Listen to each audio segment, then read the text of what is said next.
So I just got done watching Arrow Season 1, and it's time to talk about it. Hey everybody, this is David, and today I'm going to be talking about Arrow Season 1, the complete Season 1.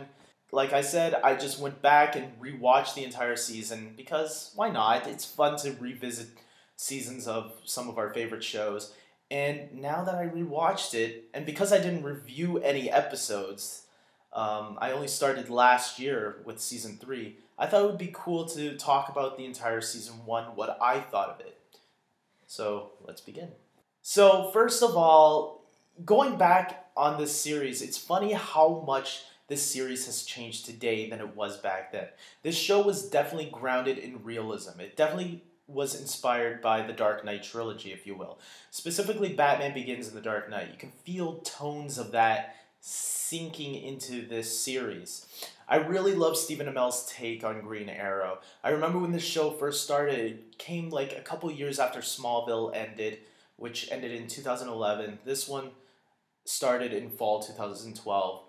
And, I really liked the Green Arrow in that show, in Smallville. And when finding out that this was going to be a completely different version, it kind of had me worried a little bit because, I was attached to one version and I didn't want that other version I didn't want that version taken away from me.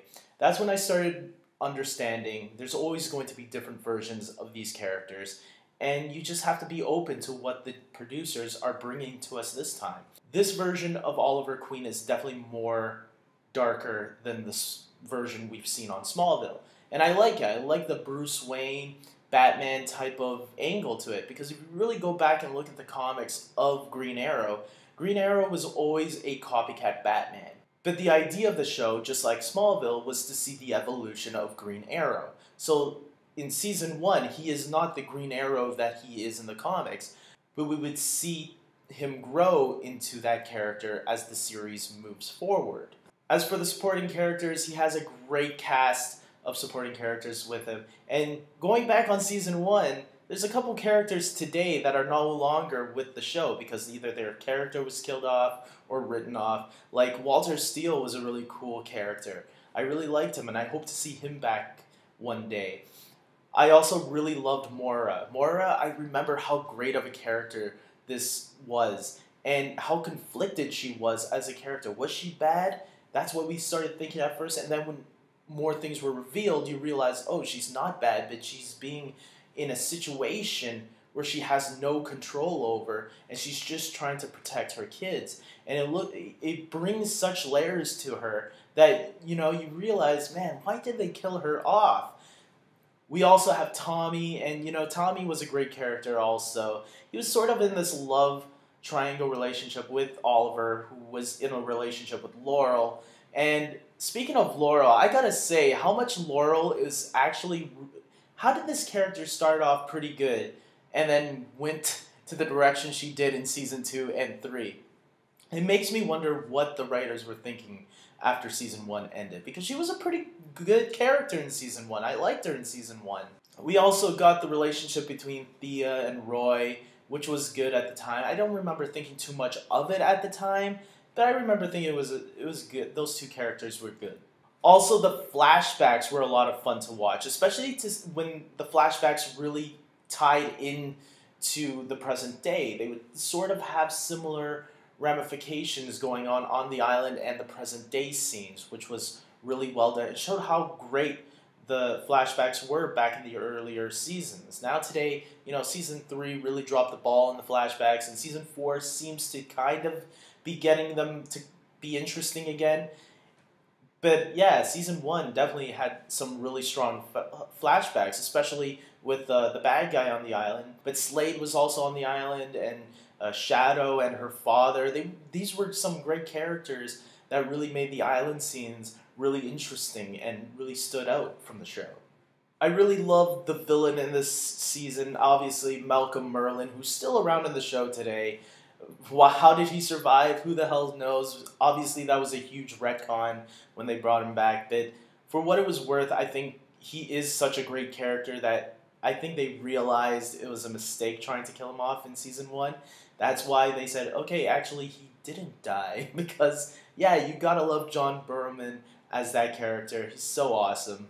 There were some episodes that were obviously there for filler and just to pass the time, but I think when the story followed its arc, I think that's where the stronger episodes were. Like definitely the mid-season finale was a good one. You know, when Oliver faced the Dark Archer for the first time. Those first couple of episodes definitely were a nice lead-in into the series and gave us an idea of what the series was going to become. Like in episode, I believe it was the end of episode 3, Oliver actually gets arrested and people start wondering, this guy might be the Green Arrow. And, you know, I thought, wow, we're only 3 episodes in and this is already happening now?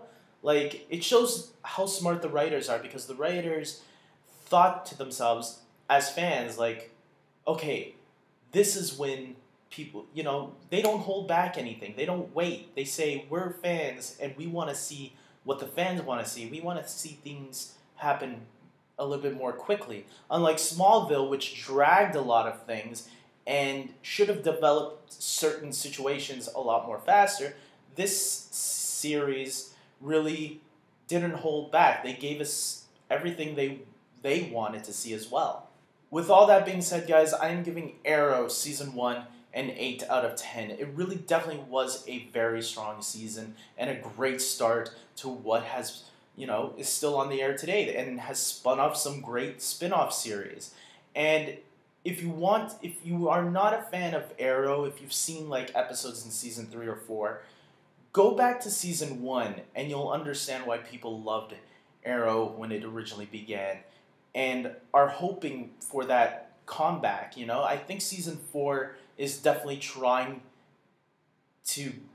It's almost as good as Season 1, but it's not quite there yet. And obviously it's not Season 2. Season 2 to me is the greatest season of Arrow so far. I think Season 1 and 2 are definitely worth checking out, and this is my review for Season 1, so keep that in mind. Check out Season 1 of Arrow. You'll definitely be surprised at how well paced and how well written a lot of those episodes are in that season. So guys, that's it. That's my review for Arrow, so I hope you enjoyed it. I hope you agree with me. Subscribe to my channel, like this video, and maybe even follow me on Twitter at iCrazyDavey.